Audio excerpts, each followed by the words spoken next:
Hello friends, अस्सलाम वालेकुम। कैसे हैं जनाब? सब खैरियत से हैं? उम्मीद करता हूँ सब ठीक ठाक होंगे। मैंने आपको कल बताया था कि मैं ये स्टार्टिंग करने जा रहा हूँ लेक्चर इंग्लिश के, हाउ टू स्पीक इंग्लिश।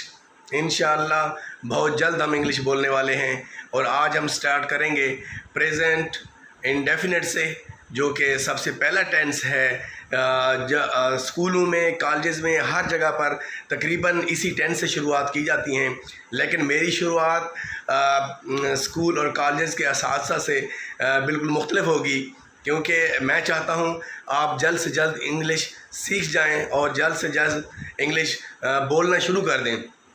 जैसे कि मैंने आपसे वादा किया था कि आप मुझे 1 माह दे दें और मेरे साथ आप 1 माह चलें। इंशाल्लाह मैं आपको बहुत जल्द इंग्लिश बोलने वालों की कतार में, बोलने वालों की लिस्ट में, बोलने वालों की लाइन में खड़ा कर दूंगा। और आप फिर मुझे रिमार्क्स दीजिए कि मैं जो तरीका इख्तियार करता हूँ उसमें कैसे इंग्लिश जल्द से जल्द सीखी जा सकती है। इंशाल्लाह आज हम सबसे पहले वो प्रोनाउन पढ़ेंगे जो किसी नाउन की जगह पर इस्तेमाल होते हैं। जब भी कोई सेंटेंस बनता है या हम बनाते हैं तो वो प्रोनाउन यूज़ होते हैं। उस प्रोनाउन को हम डीपली डिस्कस करेंगे और उसके बाद कुछ सेंटेंस मैं आपको बना के दूंगा और आपसे भी बनवाऊंगा। इंशाल्लाह आप भी बनाएंगे, आज पहले दिन से बनाएंगे। और हमारा आज जो लेक्चर होने जा रहा है वो इंशाल्लाह बहुत ही ज़बरदस्त होगा और हमारी शुरुआत बहुत ज़बरदस्त तरीके से होगी इंशाल्लाह। आइए तो फिर चलते हैं, let's go see how to speak English, come on जी। तो दोस्तों, अब हम शुरू करने जा रहे हैं अपने सेंटेंस, किस तरीके से हम उर्दू में जुमले बनाएंगे। सबसे पहले ऊपर आप देखें तो फर्स्ट पर्सन लिखा हुआ है दाएं तरफ से, और फिर सेकंड पर्सन लिखा हुआ है सबसे ऊपर, और फिर थर्ड पर्सन लिखा हुआ है। बॉल पेन के साथ मैं आपको पॉइंट करवा देता हूँ। ये फर्स्ट पर्सन है, ये सेकंड पर्सन है और ये थर्ड पर्सन है। सबसे पहले इन चीज़ों को समझना आपके लिए बहुत ज़रूरी है कि ये फर्स्ट पर्सन, सेकंड पर्सन और थर्ड पर्सन क्या होते हैं। तो मैं आपको बताना चाहता हूँ कि जब हम कोई जुमला बनाते हैं या किसी के बारे में बात करते हैं कि असलम स्कूल जाता है, मैं खाना खाता हूँ, नादिया अपना सबक पढ़ रही है, या फिर वो अपनी किताब देख रही है, इसमें नादिया और असलम जो हैं वो नाउन हैं। क्या चीज़ें? वो नाउन हैं। और नाउन का मतलब होता है नाम, किसी भी चीज़ का नाम। यहाँ पे मैं आपको सेंटेंस और ग्रामर इस तरीके से नहीं पढ़ाऊँगा कि ताकि वो बोरिंग हो जाए। मैं आपको बहुत ही ज़बरदस्त तरीके से पढ़ाने जा रहा हूँ। ऐसा ऐसा उन चीज़ों को मैं डिस्कस करता जाऊँगा जो चीज़ें आपको बताने वाली हैं। वरना जिस तरीके से स्कूलों में पढ़ाया जाता है कि पहले नाउन की तरतीब सारी पढ़ा दी जाती है, उसकी तफसील सारी पढ़ा दी जाती है, फिर प्रोनाउन की तफसील तरतीब सारी पढ़ा दी जाती है, वो बच्चे के ऊपर बर्डन हो जाता है। अब आपने यहाँ पे सिर्फ यही समझना है कि नाउन का मतलब नाम होता है। क्या होता है? नाम होता है। और किसी भी चीज़ का नाम, कोई भी चीज़ क्या कहलाएगी? नाउन कहलाएगी। और मैं अमूमन इस तरीके से बच्चों को पढ़ाता हूँ कि कायनात की कोई भी चीज़ क्या कहलाती है? नाउन कहलाती है। कायनात की कोई भी चीज़, जो चीज़ भी आपको नज़र आ रही है, आप अगर कमरे में बैठे हैं तो आपको अगर कुर्सी नज़र आ रही है तो वो नाउन है, आपको पंखा नज़र आ रहा है वो नाउन है, बल्ब नज़र आ रहा है वो नाउन है, दरवाज़ा नज़र आ रहा है नाउन है, आपकी छोटी बहन बैठी है वो नाउन है, आपके अब्बू बैठे हैं वो नाउन है, वहाँ पे एक बास्केट पड़ी है वो भी नाउन है, वहाँ पे टेबल है वो भी नाउन है, वहाँ पे एक छुरी पड़ी है जिसको नाइफ़ कहेंगे वो भी नाउन है। तो कहने का मकसद ये है कि कायनात की जो चीज़ भी है, अल्लाह ताला ने जो चीज़ भी पैदा की है वो क्या है? वो नाउन है। मोटे लफ्ज़ों में और सादा से लफ्ज़ों में मैंने आपको समझा दिया। अक्सर बच्चे कंफ्यूज होते हैं कि किस चीज़ को नाउन कहेंगे और किस चीज़ को नाउन नहीं कहेंगे। नाउन क्या है? कायनात की हर चीज़ नाउन है, चाहे वो जगह है, कोई शहर है, कोई जानवर है, कोई बेजान चीज़ है, कोई इंसान है, ख़ा कोई चीज़ भी, अल्लाह ताला ने जो चीज़ भी पैदा की है उसको हम नाउन कहेंगे। नाउन क्यों कहेंगे? क्योंकि उसका एक नाम है और नाम की वजह से इंग्लिश में नाम को नाउन कहा जाता है। आप तो इंशाल्लाह आप नहीं भूलेंगे, क्या ख्याल है, भूलेंगे? नाउन को भूलेंगे? नहीं भूलेंगे, क्योंकि अब आपको नाउन कभी भी नहीं भूलेगा कि नाउन किस चीज़ को कहते हैं। अब आ जाते हैं प्रोनाउन के ऊपर, जो मैंने आपको शुरू में स्टार्ट में बताया कि first person, second person, third person. ये first person, second person, third person कौन है और क्या है? ये प्रोनाउन की 3 अक़साम हैं। प्रोनाउन क्या होता है? जो नाउन की जगह इस्तेमाल होता है। मैंने आपको कहा असलम स्कूल जाता है और नादिया अपनी किताब पढ़ती है। असलम और नादिया नाउन है। अगर हम कहते हैं कि वो स्कूल जाता है, तो वो की जगह जो असलम की जगह वो इस्तेमाल हुआ है, इंग्लिश में उसको ही कहते हैं। और वो अपनी किताब पढ़ रही है, नादिया के बारे में हम कहा था। अगर उसका नाम नहीं लेते और हम इशारा करते हैं कि वो अपनी किताब पढ़ रही है, अपनी किताब पढ़ती है, तो उसकी जगह शी इस्तेमाल होगा। लड़की के लिए शी इस्तेमाल होता है और लड़के के लिए ही इस्तेमाल होता है। तो ही और शी क्या हो गए? प्रोनाउन हो गए। अब प्रोनाउन कितनी किस्म के होते हैं? फर्स्ट पर्सन, सेकंड पर्सन और थर्ड पर्सन। फर्स्ट पर्सन में 2 प्रोनाउन होते हैं। कितने होते हैं? 2 प्रोनाउन होते हैं, आई और वी। आई और वी, आई मतलब मैं और वी मतलब हम।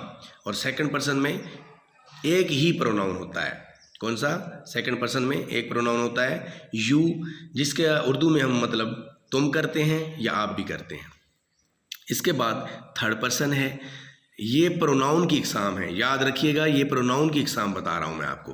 थर्ड पर्सन में ही वो लड़का, जैसे कि अभी मैंने आपको बताया, शी वो लड़की, और इट ये का मतलब देता है। अच्छा, स्कूलों में अक्सर पढ़ाया गया है कि इट जो है वो बेजान चीज़ों के लिए इस्तेमाल होता है, बल्कि ऐसा नहीं है।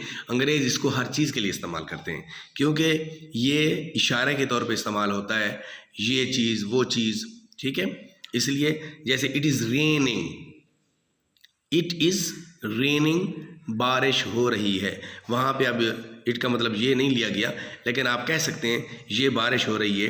अच्छा, तो इट जो है वो जानदार और बेजान हर चीज़ के लिए इस्तेमाल होगा, इंसानों के लिए भी इस्तेमाल होगा। मैं आगे इसके बारे में आपको बताऊंगा। फिर इसके बाद जमा है, वो जमा यानी कि अगर काफ़ी सारे लोग कोई काम कर रहे हैं तो हम कहते हैं वो काम कर रहे हैं। अगर काफ़ी सारे बच्चे एक साथ स्कूल जा रहे हैं तो हम कहते हैं वो स्कूल जा रहे हैं या वो स्कूल जाते हैं, दे गो टू स्कूल। ओके, अब आपको मेरे ख्याल में नाउन और प्रोनाउन की समझ आ गई है। नाउन हर चीज़, जिसका जो चीज़ भी कायनात में है और उसका एक नाम है। लाजमी बात है, कोई भी चीज़ होगी उसका नाम ज़रूर होगा, तो वो नाउन कहलाएगी। और उस नाउन की जगह में जुमले में जब हम I, we, you, he, she, it या दे इस्तेमाल करते हैं, ये जो पढ़े लिखे 8वीं तक 10वीं तक के बच्चे हैं वो अच्छी तरह मेरा ख्याल में जानते होंगे या समझते होंगे इन चीज़ों को। अगर आप नहीं भी समझ रहे नहीं भी समझते, तो अब ये मैं जो लेक्चर दे रहा हूँ इसमें आपको अच्छी तरीके से याद हो जाएगा। फर्स्ट पर्सन आई, वही, second person you, third person he, she, it और दे। अच्छा, इनके क्या कमाल आता है आगे जाकर बताने जा रहा हूँ मैं आपको कि फर्स्ट पर्सन का क्या काम होता है, फर्स्ट पर्सन कहाँ इस्तेमाल होता है, सेकंड पर्सन का क्या मतलब है, सेकंड पर्सन कहाँ इस्तेमाल होता है, और थर्ड पर्सन क्या काम करता है। क्योंकि आगे हम इनकी इन इकसाम को अलग अलग कर देंगे कि फर्स्ट पर्सन के साथ क्या लगना है, सेकंड पर्सन के साथ क्या लगना है और थर्ड पर्सन के साथ क्या लगना है। तो आगे चलते हैं कि थर्ड पर्सन सिंगुलर कौन कौन से होते हैं। सिंगुलर कहते हैं हम वाहिद को, सिंगुलर वाहिद और प्लूरल जमा। तो अब हम देखने जा रहे हैं कि थर्ड पर्सन सिंगुलर कौन कौन से होते हैं। ही, शी, इट और नाजिया। कोई सा भी नाम, किसी चीज़ का भी आप नाम ले लेंगे तो वो क्या कहलाएगा, नाउन। यानी कि थर्ड पर्सन में 4 होते हैं, 3 प्रोनाउन होते हैं, ही, शी, इट और कायनात का कोई भी नाम, किसी इंसान का कोई नाम क्या कहलाएगा, थर्ड पर्सन सिंगुलर। आपने ये चीज़ें अच्छी तरीके से जहन में रखनी है। थर्ड पर्सन सिंगुलर क्या है? ही, शी, इट और कोई सा भी नाम, किसी भी चीज़ का नाम। उसके बाद हम आ जाते हैं प्लूरल पे, थर्ड पर्सन। अब याद रखना कि थर्ड पर्सन को डिस्कस कर रहे हैं हम। फर्स्ट पर्सन सेकंड पर्सन को हमने फिलहाल अलग रख दिया है। थर्ड पर्सन सिंगुलर और थर्ड पर्सन प्लूरल को हम डिस्कस कर रहे हैं। सिंगुलर को हमने, थर्ड पर्सन सिंगुलर को देख लिया कि third person singular he, she, it, Nazia, Nadia, Akram, Aslam, Jabbar, जांबाज, कोई सा भी नाम हो सकता है। और प्लूरल में क्या होते हैं? थर्ड पर्सन प्लूरल में सिर्फ दो होते हैं। एक दे है प्लूरल में, थर्ड पर्सन प्लूरल में एक दे है, और एक कोई से भी दो नाम जब मिल जाएंगे तो वो प्लूरल कहलाएंगे, क्योंकि वाहिद एक होता है, जमा दो या दो से ज़्यादा होते हैं। एक से ज़्यादा जब बढ़ते हैं तो वो प्लूरल ही हो जाते हैं, और एक के बाद दो आता है, फिर तीन आता है, चार आता है। इस तरीके से जितने नंबर बढ़ते जाएंगे तो वो प्लूरल ही कहलाएगा। सिर्फ एक जो होता है वो सिंगुलर होता है। एक के बाद नंबर जब बढ़ता है, किसी भी चीज़ को हम दो कहेंगे, तीन कहेंगे, तो वो क्या कहलाएंगे? प्लूरल कहलाएंगे। तो इसके बाद अब मैं आपको एक और चीज़ दिखाने जा रहा हूँ। अब हम और कुछ पढ़ने जा रहे हैं कि singular plus plural, singular plural plus plural, I, we, you, they, Nazia and Nadia. यहाँ पर कितने? आई, वी, यू, दे, चार ये हैं सिंगुलर और प्लूरल, और नाजिया एंड नादिया। अब यहाँ पे हमने मिक्स कर दिए हैं कि सिंगुलर भी हैं और प्लूरल भी हैं। आई सिंगुलर है, वी प्लूरल है, यू प्लूरल है, दे प्लूरल है, नाजिया एंड नादिया ये भी दोनों प्लूरल हैं। तो अब इनके साथ क्या होने जा रहा है? इनके साथ हम सेंटेंस बनाने जा रहे हैं, जुमले बनाने जा रहे हैं। अक्सर बच्चे प्रेजेंट इंडेफिनिट में कंफ्यूज हो जाते हैं कि एस या ई एस किसके साथ लगता है, किसके साथ नहीं लगता। तो बड़ी तफसील के साथ मैं आपको समझाने जा रहा हूँ, जो कि ज़िंदगी भर नहीं भूलने वाली आपको इंशाल्लाह, कि किसके साथ एस लगेगा और किसके साथ एस नहीं लगेगा। आइए देखते हैं। आई प्ले, मैं हॉकी खेलता हूँ। वी गो टू स्कूल, हम स्कूल जाते हैं। यू राइट अ लेटर, आप ख़त लिखते हैं या आप ख़त लिखती हैं। मेल फीमेल दोनों के लिए इस्तेमाल होगा। दे रीड अ बुक, वो किताब पढ़ते हैं या वो किताब पढ़ती हैं। मेल और फीमेल दोनों के लिए इस्तेमाल होगा, यानी कि जिसको आप मुज़क्कर या मुअन्नस भी कह सकते हैं। इसके बाद नाजिया एंड नादिया कुक मील, नाजिया और नादिया खाना पकाती हैं। अब अगर यहाँ पर आप ध्यान दें तो देखें कि यहाँ पर प्ले के साथ एस या एस नहीं लगा, वर्ब के साथ एस या एस लगाना होता है हमने। प्रेजेंट इंडेफिनिट में वर्ब के साथ एस या एस लगाना होता है हमने। ये देखिए, आई के वर्ब के साथ एस नहीं लगा, वी के गो का वर्ब है, इसके साथ एस नहीं लगा। यू का वर्ब राइट है, इसके साथ देखें एस या एस नहीं लगा। फिर इसके बाद दे है, इसका वर्ब रीड है, इसके साथ एस या एस नहीं लगा। नाजिया एंड नादिया दोनों जो है ये नाम हैं, नाउन हैं, और ये प्लूरल कहलाएंगे थर्ड पर्सन। तो इनके जो वर्ब है वो कुक है, उसके साथ एस या एस नहीं लगा। तो इसलिए मैंने इनको जो है अलग अलग कर दिया है, आपके प्रोनाउन को और वाहिद और जमा को। अब इसमें वाहिद भी हैं, जमा भी हैं, यानी कि सिंगुलर और प्लूरल भी हैं, लेकिन इनके किसी भी वर्ब के साथ एस या ई एस नहीं लगा। आई प्ले हॉकी, मैं हॉकी खेलता हूँ। वी गो टू स्कूल, हम स्कूल जाते हैं। You write a letter, they read a book, Nadia and Nadia cook meal. देखिए, किसी के वर्ब के साथ एस या ई एस नहीं लगा। इसलिए आज का लेक्चर आपने अच्छे तरीके से दोबारा सुन लें, दोबारा इसको देख लें, अपने पास लिख लें, इसको आप पढ़ें, इसकी प्रैक्टिस करें। अब मैं आपको अगले लेक्चर में बताऊंगा कि एस या ई एस किसके साथ लगेगा, और वो आपको इंशाल्लाह ज़िंदगी भर नहीं भूलने वाला, क्योंकि मैंने आपको वो प्रोनाउन अलग कर दिए हैं जिनके साथ एस ई एस नहीं लगता, जिनके वर्ब के साथ एस या ई एस नहीं लगता।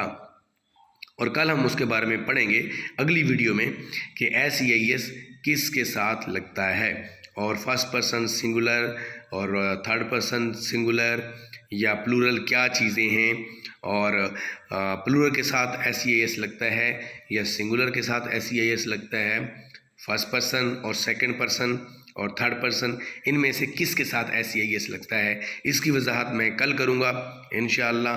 देखते रहिए JKS मेंटोर, दोस्तों को भी बताइए। आप बहुत जल्द एक ही माह के अंदर इंशाअल्लाह फर इंग्लिश बोलने लग जाएंगे।